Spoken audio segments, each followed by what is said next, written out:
तो मित्रों, आज इस वीडियो में हम बात करने वाले हैं कि हरिद्वार से केदारनाथ मंदिर तक कैसे पहुँचे, रास्ते में कौन कौन से स्थान आएंगे, कितना खर्चा लगेगा, जाने का बेस्ट टाइम क्या है, बस बाइक और कार का किराया कितना है, पैदल यात्रा करने में कितने रुपए लगेंगे, घोड़े खच्चर पालकी पिट्ठू का क्या चार्ज है, हेलीकॉप्टर से यात्रा आपकी कितने रुपए में हो जाएगी, कहाँ रुकना और खाना पीना है, सबसे सस्ता तरीका कौन सा है केदारनाथ यात्रा करने में, जिससे कि आप जो है मात्र 2,870 रुपये में केदारनाथ की यात्रा कंप्लीट कर लोगे। मतलब काफ़ी कुछ आपको जो है इस वीडियो में जानने को मिलेगा। तो सबसे पहले बात कर लेते हैं कि केदारनाथ यात्रा जाने का सही समय क्या है, मतलब कि best time to visit Kedarnath.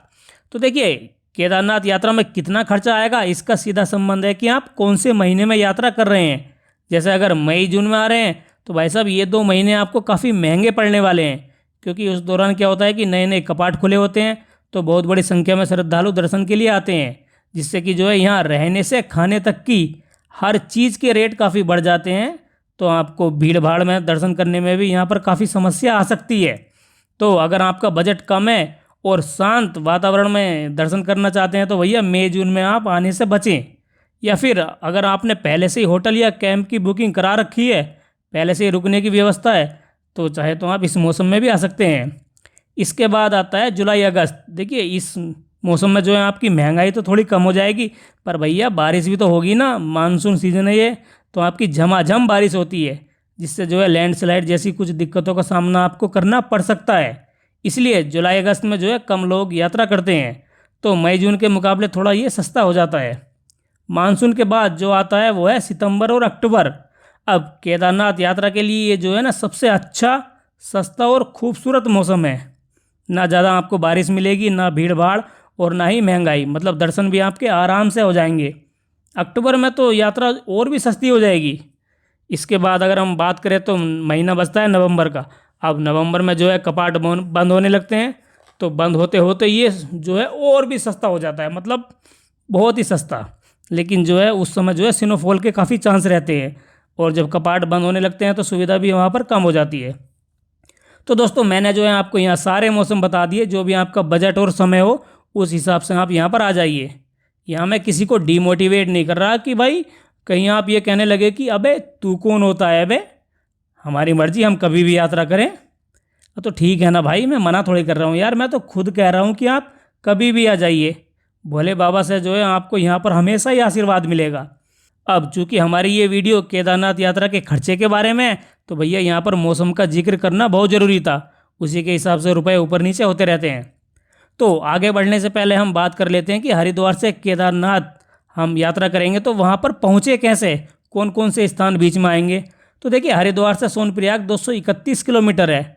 अब यहाँ पर हमने सोनप्रयाग इसलिए बताया क्योंकि यहीं तक जो है आपका कोई निजी वाहन या बस जाएंगी, सोनप्रयाग से आगे जाने की परमिशन नहीं है किसी भी अपने पर्सनल वाहन को। ठीक है, अब फिर जाएंगे कैसे आगे, तो फिर सोनप्रयाग से 4 किलोमीटर आगे जो गौरीकुंड है ना, वहाँ तक जाने के लिए आपको शेयरिंग में टैक्सी मिल जाएंगी यहाँ पर। फिर गौरीकुंड से ही 16 किलोमीटर की आपकी केदारनाथ यात्रा शुरू होगी। हरिद्वार वाला रास्ता लेंगे तो देखिए सबसे पहले हरिद्वार ही आएगा, उसके बाद ऋषिकेश, फिर नेक्स्ट है देवप्रयाग, श्रीनगर, धारी देवी मंदिर, और फिर आएगा रुद्रप्रयाग। अब रुद्रप्रयाग से यहाँ पर 2 रास्ते जाते हैं, एक नीचे की तरफ जा रहा है बद्रीनाथ की ओर, और दूसरा सोनप्रयाग मतलब ऊपर की ओर केदारनाथ की तरफ। अगर आपको बद्रीनाथ वाले रास्ते से सोनप्रयाग जाना है, कि जैसे आप पहले बद्रीनाथ पहुँच के दर्शन करने उसके बाद केदारनाथ जाना चाहते हैं, तो देखिए रुद्रप्रयाग से 64 किलोमीटर आगे चमोली है, वहाँ से एक रास्ता जाता है गोपेश्वर मंडल और चोपता होते हुए ऊखीमठ के पास से गुजरता हुआ सोनप्रयाग की ओर चला जाता है। अब हमें बद्रीनाथ वाला रास्ता हम यहाँ पर नहीं ले रहे, क्योंकि हम जो है रुद्रप्रयाग से ही डायरेक्ट सोनप्रयाग जाएंगे। तो यहाँ से सोनप्रयाग है 72 किलोमीटर। रुद्रप्रयाग के बाद आएगा अगस्त्यमुनि, इसके बाद ऊखीमठ के पास से होकर हम गुजरते हुए पहुँच जाएंगे गुप्त काशी, फिर नारायणकोटि, फाटा, सिरसी, रामपुर और सीतापुर होते हुए लास्ट में आएगा सोनप्रयाग। इसमें अगस्त्यमुनि, गुप्त काशी, फाटा, सिरसी और सीतापुर, यहाँ से जो है केदारनाथ यात्रा के लिए हेलीकॉप्टर उड़ते हैं। तो अगर आप हेलीकॉप्टर में बैठकर यात्रा करनी है तो इनमें से कोई से स्थान पर भी आप पहुँच जाइए। ये आप रेट लिस्ट देख लीजिए कि कहाँ से केदारनाथ के लिए कितने रुपए आपके लगेंगे। ठीक है, इनको आराम से पढ़ लीजिए, क्योंकि ये जो है आपके आगे काम आने वाला है। दोस्तों ये जो स्थान बताए हैं इनके बारे में बिल्कुल डिटेल के साथ अगर आपको जानना है ना, तो हमारे चैनल पर इनकी जो है वीडियो बनी हुई है अलग अलग। तो आप डिस्क्रिप्शन चेक कर लीजिए, आपको केदारनाथ यात्रा के बारे में काफ़ी कुछ जानने को मिलेगा जो शायद आपने पहले कभी ना सुना हो। ठीक है ना। तो चलिए अब अपनी हरिद्वार से सोनप्रयाग मतलब केदारनाथ तक की यात्रा को धीरे धीरे करके आगे बढ़ाते हैं। जैसे हम आगे बढ़ते जाएंगे वैसे वैसे यात्रा में आने वाले खर्चों को हम आपस में जोड़ते जाएंगे। तो सबसे पहले बस से यात्रा करेंगे। तो हरिद्वार या ऋषिकेश से सोनप्रयाग के लिए आपको सुबह 5 बजे से बस मिलनी शुरू हो जाएंगी और 9-10 बजे तक आपको 2-3-4 बसें मिल जाएंगी। अगर आप प्राइवेट बस में बैठोगे तो 500 रुपये उसका किराया है और सरकारी बस का है करीब 600 से 650 रुपये। देखिए अगर आप मई जून में आ रहे हैं ना, तो भैया एक दिन पहले जो है आपको टिकट बुक कराना होगा बस का।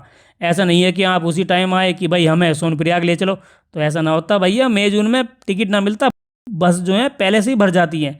तो आपको जो है एक दिन पहले टिकट जरूर बुक करा लेना है मई जून में। देखिए सोनप्रयाग तक अगर डायरेक्ट बस मिल जाए तो ज़्यादा अच्छा है, लेकिन अगर नहीं मिलती, सुबह की जो है 2-3 बस छूट जाती हैं, तो उसके बाद आपको बस मिलेगी केवल रुद्रप्रयाग तक ही।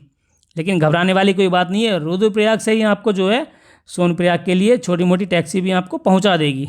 अब जब आप बस में बैठकर 10 घंटे की यात्रा करोगे तो भैया पेट में चूहे भी तो कूदने लगेंगे ना, थोड़ा बहुत खाने का मन भी करेगा। तो खाने का हम यहाँ पर बस के सफ़र में मान लेते हैं कि आपने 150 रुपये का खाना खा लिया। अब शाम के 3-4 बजे आप हरिद्वार से सोनप्रयाग पहुँच गए। जैसे कि मैंने पहले बताया कि बस या आपका जो भी कोई निजी वाहन है ना, वो सोनप्रयाग से आगे नहीं जाएगा। वहीं पार्किंग में आप उसको खड़ा कर दीजिए और उससे आगे जो जाएंगी गौरीकुंड तक 4 किलोमीटर तक, वो जाएंगी केवल शेयरिंग वाली टैक्सियाँ गौरीकुंड तक, जहाँ से जो है 16 किलोमीटर केदारनाथ यात्रा शुरू होती है। अब आप सोनप्रयाग में पहुँच गए तो यहाँ पर जो है आपको रहने का इंतज़ाम भी तो करना है ना, कि रात को कहाँ रुकेंगे। तो अगर सस्ता चाहिए तो भैया डोरमेट्री ले लीजिए। अब डोरमेट्री क्या होता है, तो देखिए एक कमरा या हॉल में जो है ना काफ़ी सारे बेड पड़े हुए होते हैं, तो कोई सा भी एक बेड आपको वहाँ पर मिल जाएगा। ऐसा नहीं कि आप पूरे हॉल के ही मालिक हो गए। अबे भैया 300 रुपये में डोरमेट्री मिलेगी, अब 300 रुपये में जो है पूरा हॉल थोड़ी बुक कर लोगे तुम। वहाँ पर जो है क्लॉक रूम भी बने हैं, तो आपका जो सामान है आप वहाँ पर भी उसको रख सकते हैं। सबसे अच्छा तरीका ये है कि आने से कम 2-3 महीने पहले या जितना भी पहले हो सके आप जो है ऑनलाइन होटल या डोरमेट्री बुक कर लीजिए। वो उत्तराखंड की सरकारी वेबसाइट से हो जाएगी, gmvnonline.com।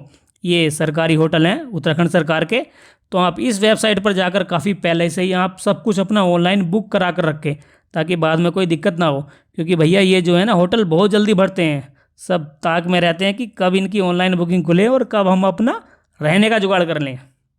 इसके बाद सोनप्रयाग में जो है आपको अपनी यात्रा का रजिस्ट्रेशन कराना है, जिसको यहाँ पर बायोमेट्रिक रजिस्ट्रेशन भी बोलते हैं। अगर ये आपने पहले नहीं कराया है तो ये बहुत ज़रूरी होता है। ऐसा नहीं कि आप बिना इसको कराए हुए निकल जाएं। भैया इससे जो है ना यात्रियों की संख्या और पहचान का डाटा रखा जाता है, जिससे कि अगर भगवान ना चाहे कुछ हो जाए तो पहचाना जा सके कि कितने यात्री आगे जा चुके हो और कितने यात्री वापस आ गए, ऐसा कुछ होता है।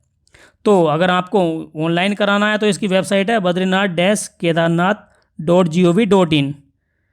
ये सब कराने के बाद आप जो है जितना भी टाइम बचे 1-2 घंटा तो सोनप्रयाग में आसपास घूम लीजिए, जिससे कि आपकी बॉडी जो है वहाँ के हिसाब से एक्मेटिलाइज क्या बोलते हैं उसको, मतलब वहाँ के हिसाब से अनुकूलित हो जाए। ये इंग्लिश भी बड़ी अजीब चीज़ है यार। ठीक है ना। तो वहाँ ये सब आपने कर लिया, फिर लास्ट में जो है आप शाम को खाना खाइए। 150 रुपये में खाना मिल जाएगा अच्छा खासा। खाना खाकर चादर तान कर आराम से भोले शंकर का नाम लेकर सोनप्रयाग में रात को सो जाइए। अब बड़े अच्छे सपने आएंगे भाई साहब, क्योंकि आपके अंदर एक्साइटमेंट रहेगा कि हम सुबह को केदारनाथ की यात्रा करने वाले हैं। तो आप आराम से भोले शंकर के सपने देखिए, अच्छे खासे भजन कीजिए उनका। हम यहाँ पर खर्चा जोड़ लेते हैं फर्स्ट डे का। तो देखिए पहले दिन हम हरिद्वार से चले सोनप्रयाग की ओर, तो बस का किराया हमारा लगा 600 रुपये, खाने का 150 रुपये बस में लगा और 150 रुपये सोनप्रयाग में, मतलब 300 रुपये खाने के लगे और डोरमेट्री के भी 300 रुपये। तो पहले दिन का हमारा खर्चा आया 1200 रुपये। अगले दिन सुबह जितनी जल्दी हो सके उतनी जल्दी आप पहुंच जाइए रजिस्ट्रेशन वाली जगह पर।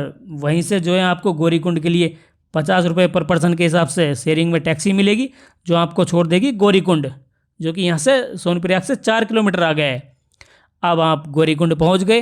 देखिए गौरीकुंड वही स्थान है जहाँ से 16 किलोमीटर की केदारनाथ यात्रा शुरू होती है।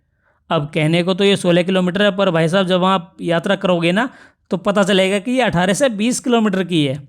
अब चूँकि ऑफिशियली 16 किलोमीटर नाम दिया गया है, तो इसलिए हम यहाँ पर 16 किलोमीटर मान लेते हैं।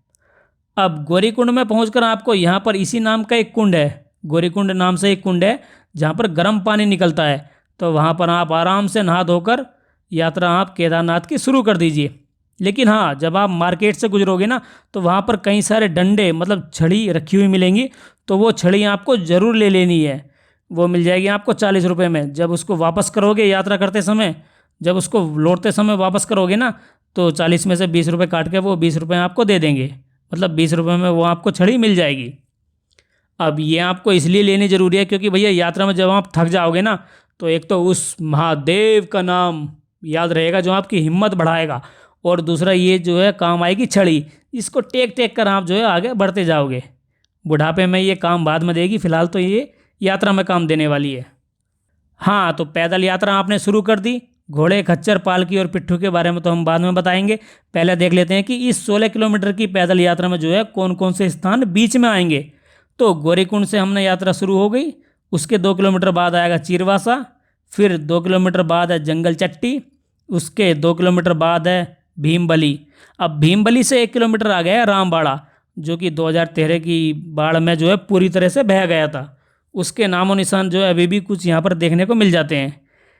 यहाँ तक हमारी जो है 7 किलोमीटर की यात्रा हो गई। अब इस 7 किलोमीटर में जो है ना आपको कहीं पर चढ़ाई आएगी, कहीं पर उतराई, मतलब चढ़ाई बीच बीच में आती रहेगी। तो जैसे तैसे आप इस 7 किलोमीटर को तो पार कर लोगे, पर भाई साहब असली जो चढ़ाई शुरू होगी ना वो होगी इस पुल से आगे, मतलब रामबाड़ा के इस पुल के बाद से आपकी कठिन चढ़ाई शुरू हो जाएगी।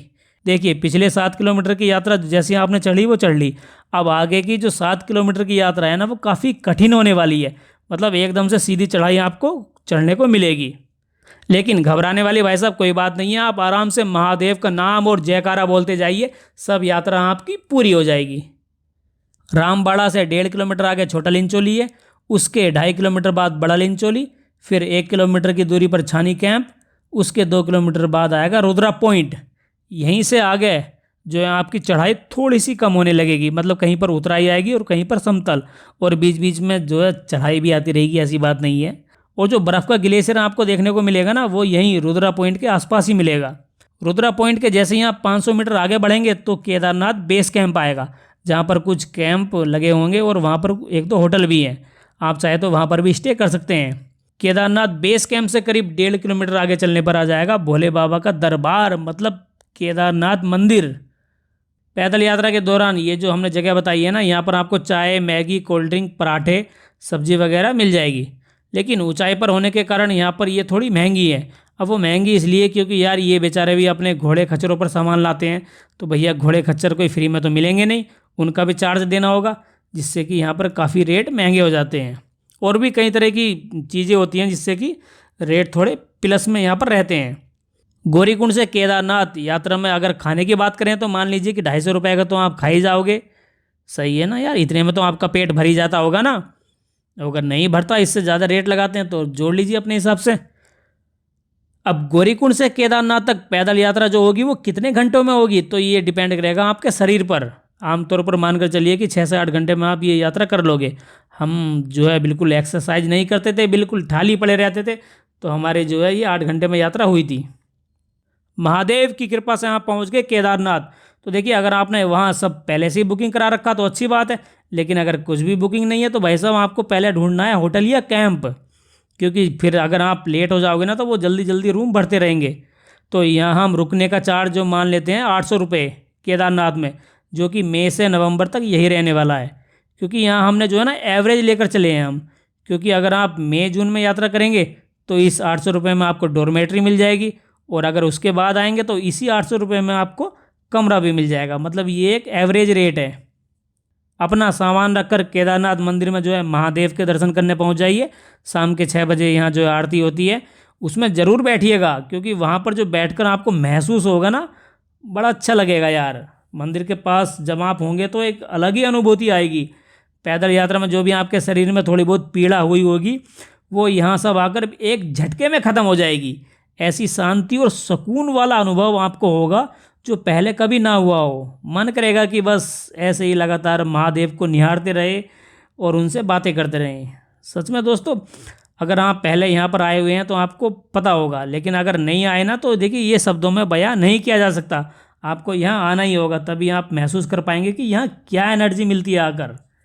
मैं तो बस इतना ही कहूँगा कि हर हर महादेव। प्रसाद यहाँ पर मिल जाएगा 50 रुपये से लेकर 200 रुपये तक। बाहर नंदी जी को प्रणाम करके अंदर भोले बाबा से मिलने चले जाइए।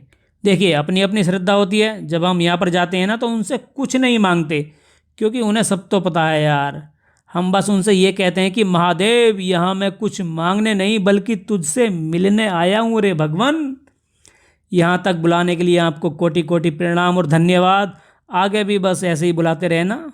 तो जैसे भी आपके अंदर मन के विचार या श्रद्धा हो, उस हिसाब से आप उनके सम्मुख नतमस्तक हो जाइए।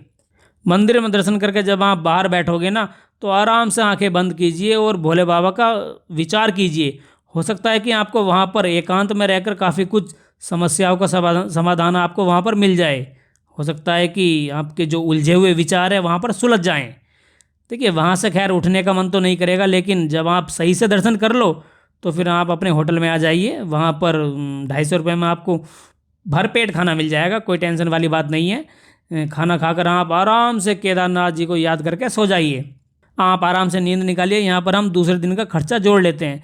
तो दूसरे दिन में हम सोनप्रयाग से गौरीकुंड आए, टैक्सी में 50 रुपये, छड़ी के लगे हमारे 20 रुपये। गौरीकुंड से केदारनाथ तक खाना उसका लगा हमारा 250 रुपये। केदारनाथ में डॉर्मेट्री या कमरे का 800 रुपये, प्रसाद 100 रुपये का, डिनर 250 रुपये। मतलब दूसरे दिन का हमारा कुल खर्चा आया 1470 रुपये। अगली सुबह आप जल्दी उठकर आरती में बैठ जाइए, दर्शन कीजिए। इसके बाद पास ही में जो है ऊपर भैरवनाथ जी का मंदिर बना है, वहाँ पर ज़रूर दर्शन कीजिए, क्योंकि उनके बिना जो है यात्रा ये अधूरी मानी जाती है। अब भैरव बाबा मंदिर के दर्शन करने के बाद आप नीचे आ जाइए। अब लास्ट में एक बार फिर केदारनाथ जी को प्रणाम करके दोबारा आने की कामना रखते हुए गौरीकुंड और सोनप्रयाग की ओर आप वापस यात्रा शुरू कर दें। रास्ते में आप 200 रुपये के आसपास खा लोगे और 5 से 6 घंटे में आप आराम से केदारनाथ से गौरीकुंड नीचे उतर आओगे। लेकिन ध्यान रखिएगा कि इस दौरान आपके पैरों के नाखून जो है कटे होने चाहिए, क्योंकि ये जितने बड़े रहेंगे ना उससे आपको नीचे उतरने में दिक्कत होगी। तो ये तो हुई अपनी हरिद्वार से केदारनाथ मंदिर तक 3 दिन की यात्रा। अगर इन सब खर्चों को हम यहाँ पर एक बार ऐड करेंगे तो देखिए पैदल यात्रा में हमारा कुल खर्चा आया 2870 रुपये।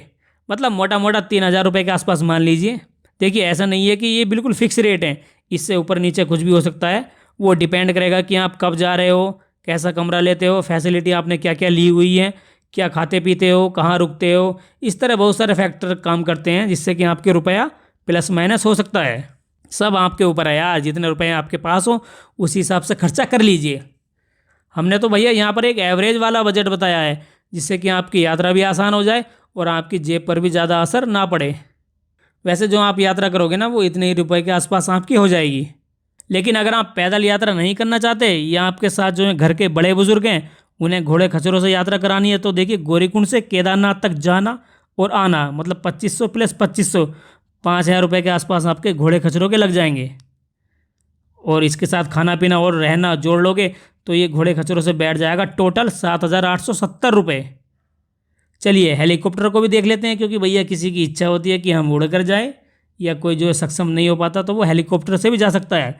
तो फाटा से अगर हम लगाएं, फाटा से केदारनाथ तक जाना और आना हेलीकॉप्टर से, उसका किराया है 4720 रुपये। इसमें अगर हम पैदल के भी जोड़ते हैं ना 2870 रुपये, ये सारे भी जोड़ देंगे तो भी हेलीकॉप्टर से टोटल खर्चा हमारा आ जाएगा 7590 रुपये। तो देखिए हेलीकॉप्टर घोड़े खच्चरों से भी सस्ता हो गया।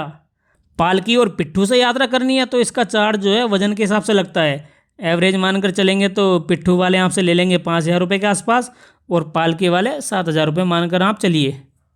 और बताइए दोस्तों, कुछ और रह गए हो तो? अरे हाँ, 2 चीज़ तो रह गई बड़े काम की। वो है कि अगर आपके पास अपनी खुद की बाइक या कार है तो उससे भी तो हमें बताना है ना कि उससे कितना खर्चा लगेगा। कभी आप ये बोल दो कि अबे ये तो बताया ही नहीं। तो भाई साहब देखिए हरिद्वार से सोनप्रयाग 231 किलोमीटर है। अब मान लो कि आपकी बाइक 40 का एवरेज दे रही है तो करीब 6 लीटर आपका पेट्रोल लगेगा, और 105 के हिसाब से भी जोड़ें तो पेट्रोल का खर्चा हुआ 630 रुपये। अब बस का किराया भी जो है इसी के आसपास है, तो मतलब बस और बाइक का किराया जो लगेगा आपका वो लगभग एक सा ही है। बस बराबर बाइक, दोनों का खर्चा एक सा ही है। हाँ, अगर आप कार से आएंगे तो भैया ये खर्चा थोड़ा सा बढ़ जाएगा, क्योंकि यार कार का एवरेज भी तो कम होता है ना। तो हम यहाँ पर एवरेज अगर 12 भी मान लेते हैं, अरे 12 का तो एवरेज आपकी कार दे देगी, ये बिल्कुल ही खटा रहा है। हाँ, तो 12 का एवरेज देगी तो देखिए पेट्रोल पड़ा करीब करीब 2,000 रुपये का, हरिद्वार से सोनप्रयाग तक का।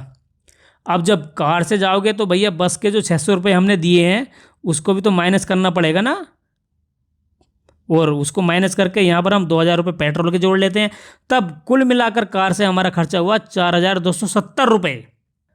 अरे भाई साहब, यहाँ पर इतना ज़्यादा जोड़ घटाव हो गया, हो सकता है कि आप यहाँ पर कन्फ्यूज हो जाएं कि बे चल क्या रहा है यहाँ पर। देखिए, अगर कुछ इधर उधर हो गया हो तो यार फिर एडजस्ट कर लेना भाई जी। तो मित्रों, वीडियो एंड करने से पहले एक बार देख लेते हैं कि सोनप्रयाग से केदारनाथ तक कहाँ कहाँ आपको GMVN मतलब गढ़वाल मंडल विकास निगम के होटल मिलेंगे और उनका क्या रेट है। तो देखिए, हमने GMVN की वेबसाइट खोली हुई है यहाँ पर। तो यहाँ पर आपको अपना सेलेक्ट करना है रुद्रप्रयाग, क्योंकि जो केदारनाथ है वो इसी ज़िले में है। इसके बाद कर देना हमें सर्च। अब जितने यहाँ पर रुद्रप्रयाग में इनके होटल होंगे ना, तो सब की डिटेल आपके सामने खुलकर आ जाएगी। जैसे और क्या नाम है, भीमबली, गौरीकुंड, मतलब काफ़ी सारी डिटेल यहाँ पर आ गई। तो हम जो है इसको एक एक करके देखते हैं कि कहाँ पर इनके होटल हैं। तो देखिए, सबसे पहले हमारा है सोनप्रयाग। अब सोनप्रयाग में देखेंगे तो यहाँ पर आपको मिलेगी 600 रुपये में डोरमेट्री। डोरमेट्री मतलब एक बेड मिल जाएगा 600 रुपये में सोनप्रयाग में। अब सोनप्रयाग के बाद अगला स्थान देखते हैं, तो वो है हमारा गौरीकुंड, जो कि सोनप्रयाग से 4 किलोमीटर आगे है। यहीं से केदारनाथ की यात्रा शुरू होती है। तो गौरीकुंड में जो है आपको 3,000 रुपये में ये सुपर डिलक्स रूम मिल रहा है। काफ़ी महंगा है, तो इसलिए हम आगे बढ़ते हैं भाई साहब। ये है 400 रुपये में डोरमेट्री। हालांकि ये ठीक है, इसका रेट सही है, लेकिन हमें जो है खाली रेट देखने हैं सबके। तो फिर आगे चलते हैं। ये देखिए 900 रुपये में फिर एक 900 नहीं 1,900 रुपये में ये फिर आपको एक रूम मिल जाएगा। यहाँ पर इनके फ़ोटो दिए हुए हैं सबके, तो यहाँ पर आप नेक्स्ट करके देख सकते हैं। इसके बाद जो है ये सुपर डिलक्स रूम है 3,500 रुपये का। अरे भाई, ठीक है। अब गौरीकुंड के बाद देखते हैं अगला स्थान केदारनाथ वाले रास्ते पर कौन सा है। तो वो है हमारा जंगल चट्टी। अब जंगल चट्टी है गौरीकुंड से 4 किलोमीटर आगे। तो यहाँ पर देखते हैं इसके क्या रेट है। तो डोरमेट्री के हैं 400 रुपये, और हाँ, यहाँ पर सिर्फ डोरमेट्री मिलेगी, कोई आपको कमरा वगैरह नहीं है। इसके बाद अगला स्थान है जंगल चट्टी से भीमबली। ये जो है 2 किलोमीटर की दूरी पर है जंगल चट्टी से। तो यहाँ पर जो है 800 रुपये में आपको डोरमेट्री मिल जाएगी। अब भीमबली के बाद है हमारा लिंचोली, जो कि करीब 5 किलोमीटर है। अब देखिए, लिंचोली में जो है ये है शिवलोक कॉटेज टेंट ग्राउंड बेडिड सी बाथ टेंट। मतलब कि जो है कोई वैसे नहीं है बेड मिलेगा आपको, ये सिर्फ ज़मीन पर आपके गद्दे बिछा दिए जाएंगे और आप आराम से वहाँ पर लेट मारना। तो एक गद्दे का जो चार्ज है वो है 400 रुपये। ठीक है भाई साहब। लिंचोली के बाद अगला है, हाँ अगला भी हमारा लिंचोली है। बस यहाँ पर क्या है कि आपको जो है बेड मिल जाएंगे, जैसे वहाँ नीचे ज़मीन पर गद्दा बिछाया था ना लिंचोली में, यहाँ पर ऐसा नहीं है। यहाँ पर आपको बेड मिल जाएगा, लेकिन उसका चार्ज थोड़ा ज़्यादा है। उसका 400 था, इसका है 800 रुपये। लिंचोली के बाद जो है आप पहुँच गए केदारनाथ बेस कैंप। ठीक है, जो कि केदारनाथ मंदिर से 1.5 किलोमीटर पीछे की ओर है। यहाँ पर है ये नंदा कॉम्प्लेक्स बेस कैंप। तो यहाँ पर इसका डोरमेट्री का चार्ज है 800 रुपये।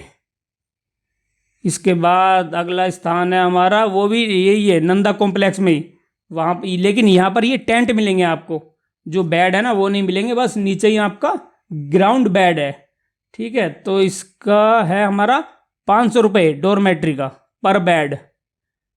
अब नंदा कॉम्प्लेक्स के बाद जो है आपका ये आएगा स्वर्ग रोहिणी कॉम्प्लेक्स। ये केदारनाथ मंदिर के पास ही है, मतलब नीचे करीब आधा किलोमीटर नीचे की ओर। तो इसका किराया कितना है, इसका है भाई साहब 1,000 रुपये, क्योंकि ये ज़्यादा पास है तो इसका किराया थोड़ा ज़्यादा है।